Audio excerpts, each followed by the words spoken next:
Pilots, flight crews of Reddit, what went wrong on your flight that the passengers never knew about? Not me but my father. Years ago when dad was flying the 767 for Air Canada, they were coming out of London Heathrow back to Canada in the winter time and some snow had started to fall. Heathrow 10 years ago was notorious for letting a dusting of snow hamper operations.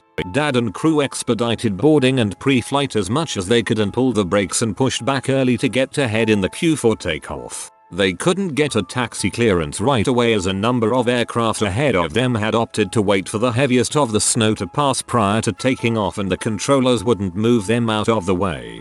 Dad basically begged them to move them ahead somehow, as he had been around the block a time or two and knew what was coming. But to avail, ground had them park the airplane and they sat loaded at the gate for 4 hours before all flights out were cancelled. Over 4 inches of snow. The airport's inability to deal with the snow and backlog of traffic meant that Air Canada couldn't get a plane out for 3 more days, by which time they had brought extra aircraft over from Montreal to try to relieve some of the buildup. So in this story, what the passengers didn't know is that if they were maybe 10 minutes faster boarding the plane, they wouldn't have gotten stuck in London for an extra 3 days.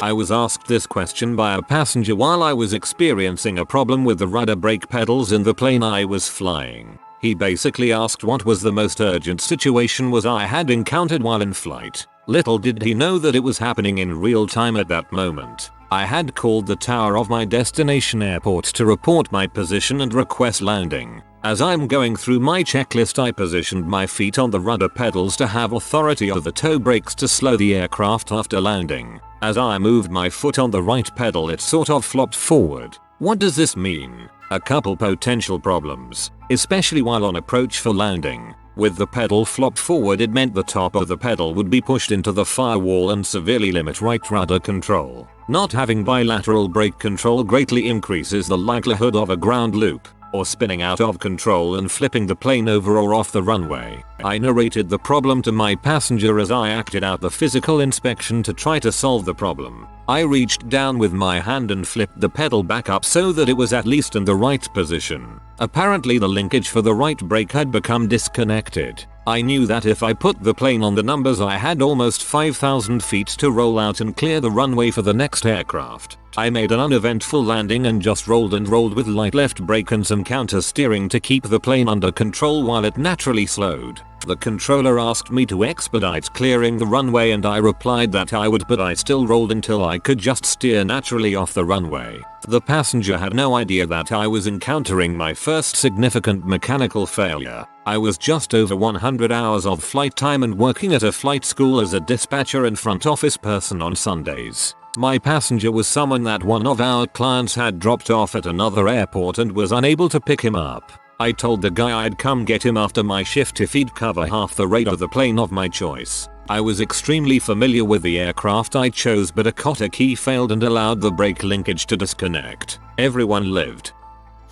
I was cruising in 35.000 featuring in IMC conditions. In clouds, we had the weather radar turned on to check for CBs, thunderstorm clouds, since there were reported CBs in the area, but the weather radar showed nothing. I was chatting with the other pilot when I all of a sudden started to hear small pling pling pling sounds on the fuselage. And then, before I knew it, we were being tossed around like nothing I've ever experienced before or after. I immediately knew that we had flown into a CB, and that it would make no sense to turn around, climb or descent. We could only hope that it would be over soon. 30 seconds later we exited the cloud and were in VMC conditions. Clear blue sky. I looked back and saw this massive sucker of a cloud. I still get goosebumps thinking of it now. That is the only time I've been really afraid in the cockpit. I informed the passengers that we had entered an area with unexpected turbulence or something. Lesson learned. Always carry a fresh set of underwear in your flight bag.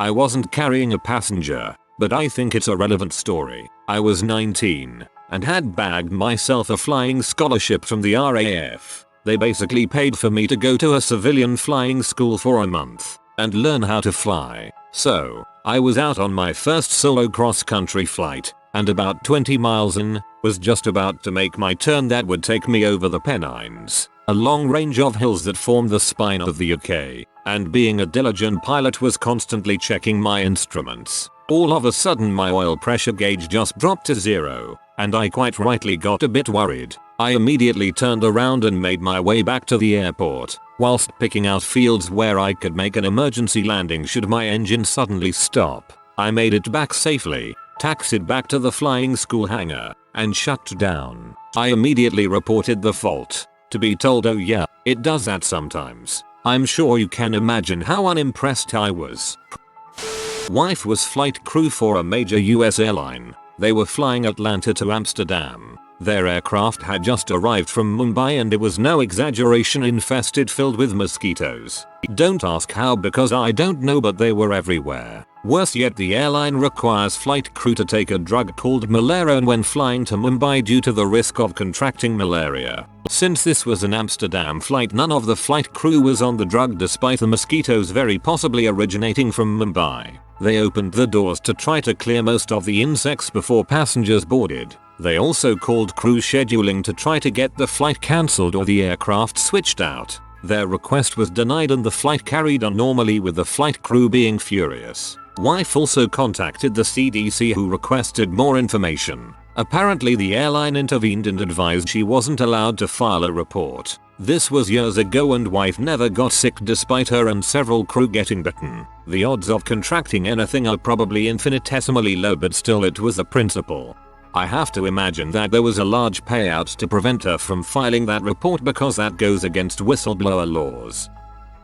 Not quite passengers, but I was in the Air Cadets when I was younger and got offered a gliding scholarship in the RAF powered glider. I was more or less ready to fly solo and was building up hours with the pilot in the seat next to me. Now I was great at landing but always a bit ropey taking off. I wasn't steep enough. This time I pulled up and I hear the pilot go, "Good, keep this heading," so we climbed to the height we were looking for and I go to level out. The control column wouldn't move. I try again and it's definitely wedged. I give it a slight nudge back and it continues to climb. At this point the pilot goes, "We'll go on level off then," so I told him it wouldn't level out and his first reaction is to say, "Stop being a girl, it can't be stuck." I ended up telling him to take control of the throttle while I put 2 hands on the control stick and pushed all my weight behind it. I have never seen what I would consider a professional man look as helpless as he did for those few moments. Can't fault the guy though, as he ended up landing the thing with the trim wheel. The other guys on the scholarship were a bit miffed when it was pushed a further week as we had to ground all our gliders.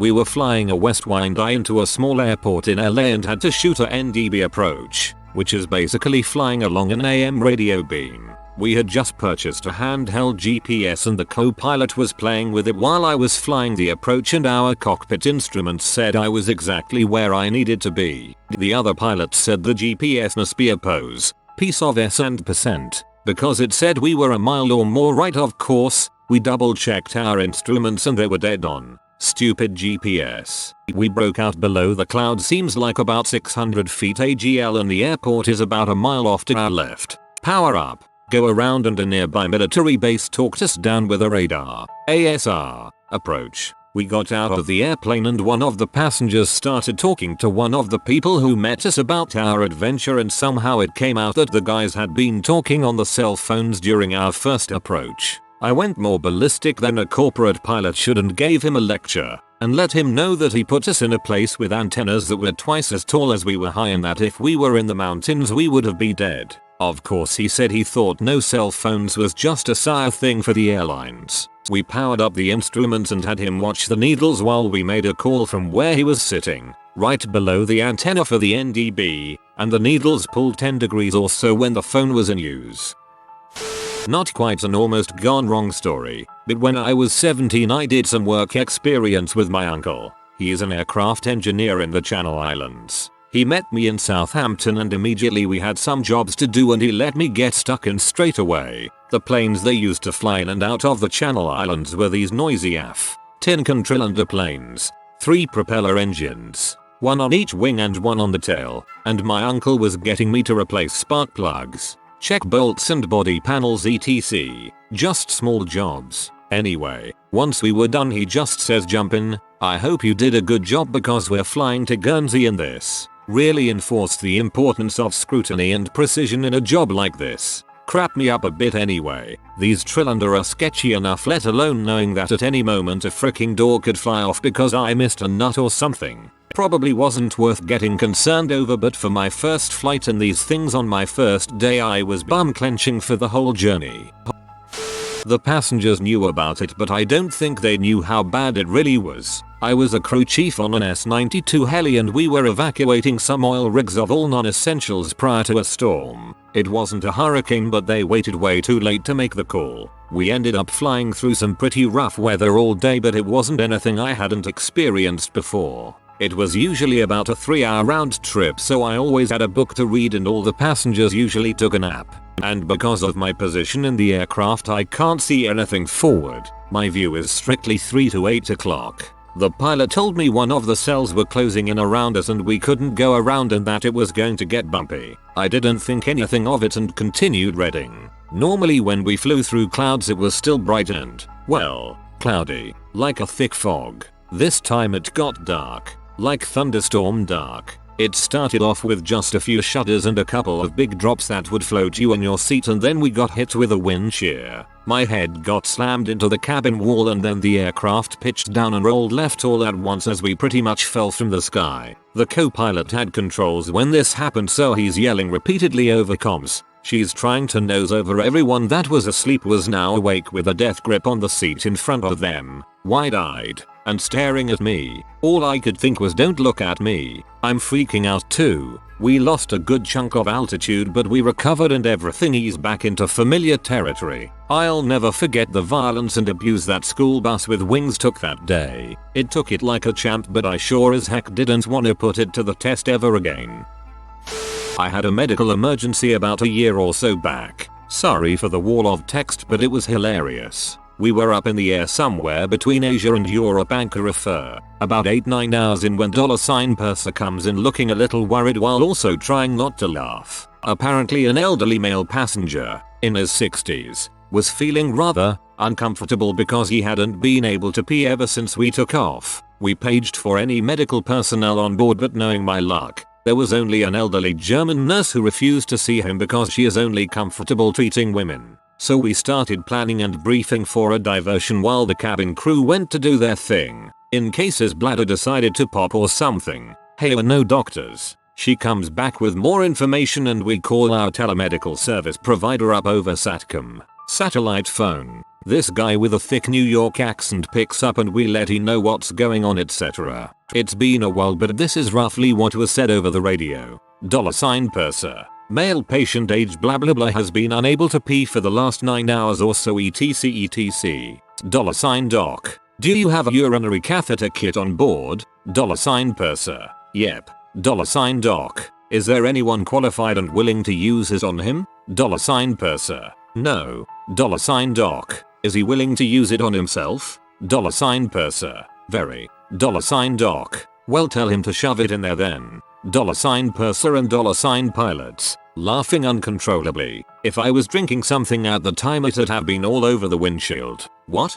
$doc. There's some lube in the kit. Tell him to use the lube and shove it in there then. Just be quick to clean up because it could blow and get real messy real quick. At this point we were all giggling openly whilst crossing our legs involuntarily on the radio. Good thing it wasn't over a public frequency. After taking a while to collect herself, $purser goes back to give him the bad, or good, news. She comes back later saying he actually did it with his wife helping him out and he feels much better after doing it. Thus she blows.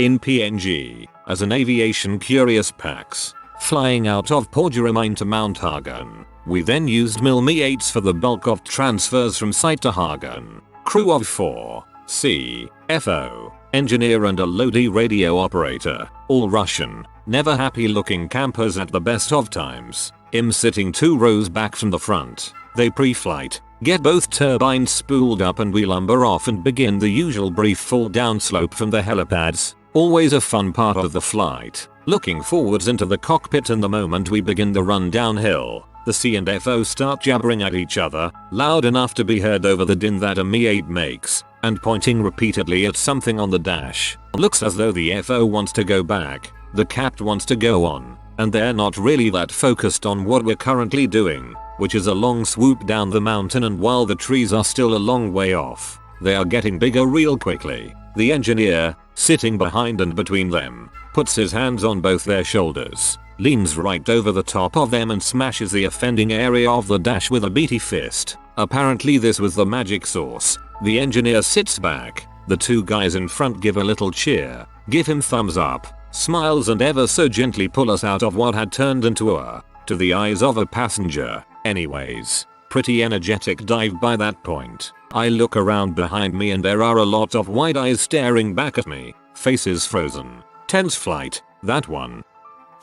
I took a bunch of friends up at night to see the city lights. Unfortunately, the PCL, pilot controlled lights of my home airport, a tiny little airstrip, really, but they did have runway lights, decided that was the night they weren't going to work. The airstrip was in the middle of a decent sized patch of woods and really only identifiable by the absence of light on a moonless overcast night like that one, which made it totally impossible to find. Effectively, I was lost in midair. I knew the airport's bearings from 2 VORs, radio navigation aids, so theoretically if I went to the intersection of the 2 compass headings, I should be able to see my airport directly beneath me, but when I did, it was still so dang dark that the ground might as well have been invisible. I had plenty of gas, and there were 3 or 4 airports in the area that I could have gone to, but it would have been embarrassing as frick to have to catch a cab back to where we left our car. So I crisscrossed the area a few times at low altitude with the landing lights on.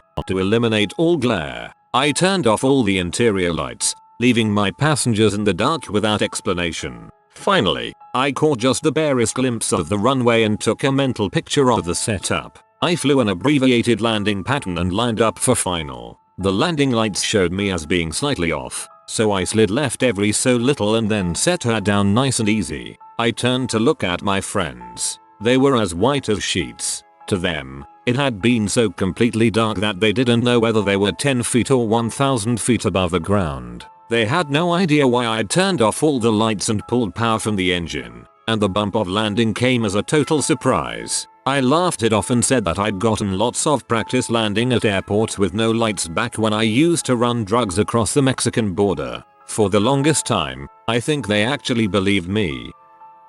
I used to work at LAX and there was, I believe, a 757 that had come in from New York and the pilots had written up one of the engines having more vibration than usual. Maintenance ran it and didn't find anything wrong with it, so they loaded it up for another flight. After takeoff they noted the vibration again. They didn't feel comfortable flying it, so they returned immediately. Maintenance ran it again and as they were doing full takeoff power the engine exploded. A turbine wheel let go and sent shrapnel all over the side of the plane. Half a turbine wheel went through the wing and fuel tanks and the plane caught on fire. There were pieces of the engine all over the airport. I think it took weeks before they found one of the other turbine wheels that had crossed active runways. I don't think that plane would have survived the engine exploding in flight. It's a pretty big deal to return after takeoff. The pilots could have just said, I don't want to deal with the hassle of paperwork, passengers, angry management, etc. and continued the flight, but they made the right decision and saved the lives of hundreds of people.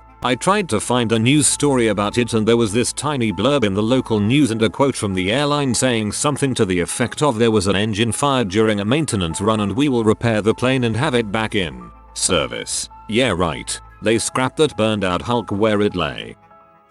New private pilot here. Shortly after getting my pilot's license, I took some friends out flying in Cessna 172, a 4-seater. I had trained on a much older and simple plane called an Aeronca Champion, a post-World War II trainer. I only had one previous flight with the Cessna, which was a 2-hour flight with an instructor, so I can get familiarized with the aircraft and so the company that was renting it out can be sure that I'm a decent pilot. Anyway, after starting the takeoff and right before reach the rotate speed, which is where you'd lift off, I moved my hand away from the throttle to double check that my flaps were up. Pilots are supposed to keep their hand on the throttle unless they need to move it for some reason. Little did I know that this aircraft had some sort of knob that increases and reduces the friction around the throttle lever, allowing the pilot to customize it so it's not too hard to move but also has enough friction to stay in the location you leave it at, in my case, full power. Apparently, The pilot who flew the rental before me liked to have his throttle loose, I guess. When I moved my hand back on the throttle, I did not realize that it had come back about 1 stroke to an inch. However, as we started taking off, I felt like the aircraft wasn't performing well, but I assumed that was because I was flying a fully loaded plane for the first time. We were almost at maximum gross weight. I continued climbing with the reduced power for probably 5-10 more seconds before checking the engine RPM and realizing that it seemed to be underperforming. I immediately pushed the throttle forward, and after reaching a safe altitude, I started diagnosing the issue and realized that the knob to adjust the friction even existed. Anyway, none of my friends noticed. Had we had a short runway and a tree line to clear after takeoff, this would have been a different story. They still don't know, but one of my friends that was on the flight knows my Reddit username, so we'll see if he ever reads this. TLDR. I took friends flying in an airplane I didn't have much experience with. Had a reduced takeoff performance because of a feature I did not know about. I fly giant airlines as well, so here is my take. Had a flight control failure over the ocean. Autopilot and auto throttles disconnected, but after rubbing checklists for nearly an hour we were able to correct it and get them back, avoiding a non-standard configuration landing. Another incident over the South China Sea. Blew a pressurization valve and had to make an emergency return to Japan. We landed and I guess some passengers didn't really notice. Many were surprised to wake up back in Japan. I guess we should have expressed that emergency notification a little better. Someone mentioned redundancy. This is true. Our aircraft has quite a few. Very often we get random issues that make us keep an eye on them, but nothing too serious. For the most part, if something is wrong enough to be serious, the passengers will know eventually. If it's nothing too serious, then there's no point in anyone else knowing. Flying is pretty safe. Many years ago I was flying a medium-sized regional jet as a co-pilot. We were crossing the European Alps. The northern side had extremely crappy weather, with severe icing reported. STH you want to avoid with your plane. Southern side wasn't really any better, with at least slightly higher temperatures on the ground reported. To give some background, you want to prevent ice accumulation to your wing under any circumstances. Firstly, ice disrupts the airflow around your wing, decreasing the amount of lift created. Secondly, it increases your weight, which in turn requires you to have more lift. All transport aeroplanes have built-in anti-ice systems for the wings. Most of them work with the use of hot bleed air supplied by the engines. So there we were, cruising in the crap weather, trying our best to find an at least decent route through the zones with the least icing. No chance to descend below the weather, terrain, or climb above it due to aircraft performance. Next thing that happened was a bleed leak. Basically very hot bleed air was leaking out of one of the supply lines for our anti-ice systems. Since hot bleed air can do a lot of damage to other systems, we were required to switch it off immediately and hence lost all of our anti-ice systems. We had around 20 minutes to the next airport while we could observe more and more ice accumulating on our wings. Wouldn't say I was scared. Still a view that doesn't really give you a good feeling. In the end we declared an emergency. Once clear of terrain, descended ASAP and waited at a lower and warmer altitude until some of the ice dispersed. Landing was flown at a higher than normal speed, but none of the passengers ever realized any of that. If you are new to the channel, you can subscribe. I publish new videos every day. Until then, check another video.